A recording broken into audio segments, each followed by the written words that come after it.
Many people ask me the secret to making big money. I tell them the truth, but nobody believes me. Because the truth, it's often boring, and frankly, a bit uncomfortable. Just like the story I'm about to tell you about a railway town called Kian, that just blew up a 2-year, multi-billion-dollar war plan, right in Russia's face. This isn't some feel-good map update. This is a hinge, a strategic hinge, that just snapped, and trust me, when a hinge breaks, the door, it doesn't just stop opening, it stops being a door entirely. Today is May 27th, 2026, and I'm about to walk you through the slow-motion collapse of a plan that took Russia nearly 2 years to build. A plan built on sand, a plan built on lies. This is Professor John, and if you want to keep following the money and the maps with me, hit subscribe, it genuinely helps. Now, let me show you exactly what just happened, because the official story and the real story, they're not the same story. Not even close. Let's start with the lie, because the lie, that is where this gets interesting. Really interesting, back on the 20th of November 2025, Valery Gerasimov, the most senior uniformed officer in the entire Russian military, he reported directly to Putin that Kian had been liberated.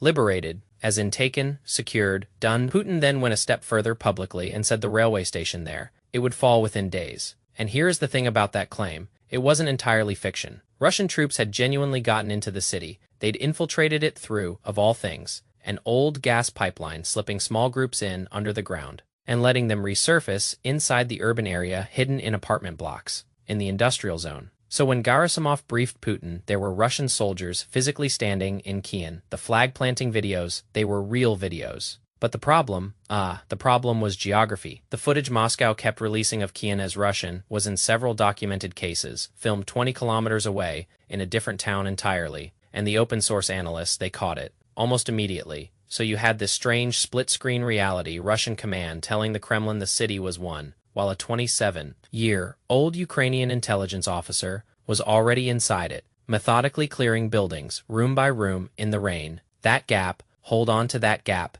because it is the whole story in miniature. The distance between what Russian commanders tell Putin and what is actually happening on the ground. That distance is, I'd argue, the single most dangerous thing in the Russian military right now, more dangerous than any drone. We'll come back to it. So, what actually happened in Kian? Ukraine did something that, on paper, sounds almost passive. They didn't storm it. There was no grand frontal assault, no armored thrust, rolling in to retake the city in a day for the cameras. Instead, Ukraine's command created a dedicated strike group. They called it Karshia, pulled from assault brigades, a mechanized brigade, an assault regiment, and the Defense Intelligence Foreign Legion. And what this group did was quieter and far more lethal than a charge. They advanced to the Ossel River, the river that splits Kian in two, and they cut every single ground route into the city. Then they found the pipeline, the secret one, the underground artery the Russians had been using to feed men into the urban core, and they took control of its exits. They sealed it, and once the roads were gone and the pipeline was gone, the Russian troops who'd infiltrated the city were no longer an invading force. They were prisoners, who didn't know it yet. There is a quote from the Ukrainian commander, Ihor Obulinsky, that I keep turning over in my head. He said that for a long time, the encircled Russians couldn't understand what was happening to them. They just knew eventually that they were surrounded. Sit with that for a second. These are men who were told they'd captured a city. Their generals told the president they'd won, and then the resupply stops. The relief never comes. The drone drops get thinner, and slowly it dawns on them that the victory they were part of was a fiction written for an audience in Moscow, and they are the ink it was written in by December, Ukraine's figures. And these are Ukrainian figures, so weigh them accordingly. Put the Russian losses in and around that operation. At over 1,000 killed, a few hundred wounded, a handful taken prisoner, and somewhere north of 200 troops still trapped inside the city, with every breakout attempt getting thrown back, and then through the winter and into spring, those trapped pockets just thinned out in early May. A Russian military blogger, not a Ukrainian source, a Russian one, described a group of around 20 Russian soldiers who'd been holed up in the Kink City Hospital since December, finally fighting what he called their last battle. After a Ukrainian airstrike brought the building down on most of them, that is how the central city resistance ended, not with a counterattack, with a slow suffocation that a Russian writer himself eulogized now. And this matters because I refuse to feed you the version that is racing around social media right now. The title says 300,000 Russian troops are paralyzed, and I need to be honest with you about what that number is and isn't. There were not 300,000 men encircled in Kian. Anyone is selling you a fantasy, and I'm not in that business. The number that was actually surrounded inside the city was small. Hundreds, not hundreds of thousands. But here is why the bigger number is the one that should actually scare Moscow, and why Kian is genuinely a strategic event, and not just a feel-good map update. The 300,000 figure is roughly the scale of the Russian force committed across this whole northern to eastern theater. The army group whose entire offensive logic ran through the assumption that Kian would be theirs. And that assumption is now dead. The men aren't physically trapped. The plan is, that is the paralysis. Not bodies in a pocket, a strategy with its central support beam knocked out. Let me explain why a railway town carries that kind of weight, because if you don't understand the logistics, you'll never understand the war. Kian sits on one of the most important rail junctions in eastern Ukraine. Rail is everything in this conflict. Russia's military runs on trains, the way an older army ran on horses, shells, fuel, replacement troops, armor, food. It all moves by rail until the last possible moment, and only then transfers to trucks. For the final dangerous stretch to the front, Kian was the knot where several of those threads came together. Control it, and you have a launching pad to push south toward Lyman, west toward Khark, and to feed the broader grinding campaign against the Donbas. It was meant to be the gate, open the gate, and Russian supply, and Russian maneuver, flow through it in three directions at once. That was the design, a kind of half-moon, an arc of pressure that would let Moscow squeeze the Donetsk fortress cities, Krx, Slovian, Duska, Kostantinica, from multiple angles simultaneously, instead of beating its head against one fortified wall at a time. Kian was the keystone of that arc, and the keystone just fell out. So what does Russia do now? This is where it stops being a story about one town and becomes a story about an impossible choice. And the people at ISW laid this out clearly around the 20th of May. Ukraine didn't just take back most of Kian in the same window. They clawed back more than 400 square kilometers in the south, in the Zaporizhia direction, and grabbed several settlements in the west of that oblast. Put those two things together, and you get the largest Ukrainian territorial gains since the Kursk incursion back in August of 2024. And that combination forces Moscow into a fork with no good prong. Russia can either pull forces south to shore up the flank that is suddenly bleeding ground, or it can keep throwing everything at its spring-summer offensive against those Donetsk fortress cities. It cannot do both. It does not have the men to do both, and whichever one it chooses, it weakens the other. That is what strategic paralysis actually looks like. Not a frozen soldier, but a commander staring at a map where every move makes a different problem worse. I want to slow down here, because the manpower piece is the engine underneath all of it, and the numbers are genuinely sobering. Once you stack them, Russia is not running out of bodies. Let's be clear-eyed. It is a country of 140 million people, and it has been buying soldiers with sign-on bonuses that in some regions dwarf years of normal wages, but it is running into a different wall, the wall between recruitment and attrition. In the first quarter of 2026, the Russian Ministry of Defense signed around 70,000 new military contracts. That sounds like a lot, until you put it next to the losses. Ukrainian and Western estimates of Russian casualties in that same Donetsk region for the same quarter run past 90,000, with confirmed killed and wounded in the tens of thousands. One outlet crunched it down to a figure I haven't been able to stop thinking about. Russia losing something on the order of 300 soldiers for every square kilometer of Donetsk it is trying to take.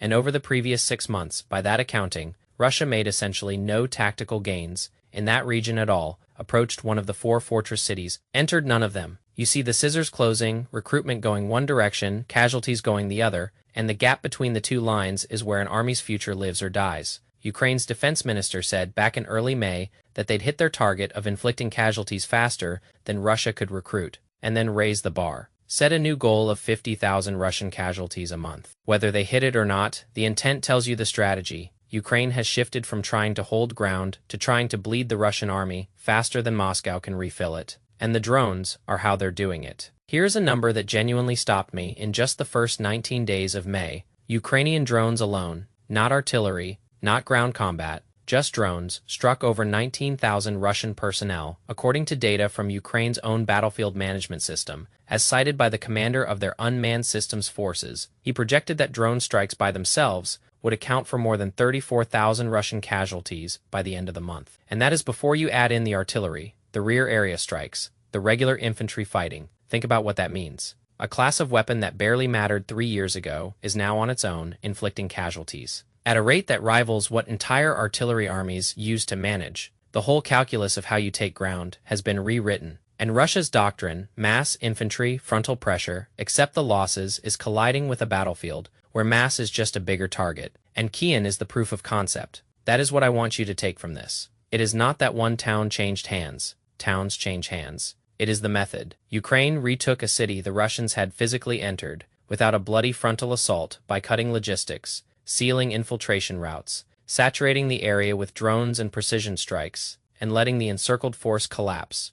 Under its own isolation, they did to Kian in miniature what they're now trying to do to the entire Eastern Russian army group. In macro, find the supply lines, cut them, and let the math do the killing. Let me pull back to that gap I told you to hold on to, the distance between what Russian commanders report and what is actually true, because this is the part that I think gets underweighted in almost every analysis I see, and it is the part that ties the whole thing together. When Gerasimov told Putin Kian was captured, he wasn't necessarily lying. In the cartoon villain sense, he was very likely passing up the chain, a picture that had been polished at every level below him. A company commander wants to tell the battalion, he has made progress. The battalion wants to tell the brigade wants to tell the army, and by the time it reaches the general staff we have men inside the city, has become the city is taken. This is a known pathology of authoritarian militaries. Bad news doesn't travel up because the people carrying it up get punished for carrying it. So the picture at the top drifts further and further from the dirt at the bottom, and then the men at the top make decisions about where to attack, what is possible, what to promise the president based on a map that is partly fictional. That is how you get an offensive plan,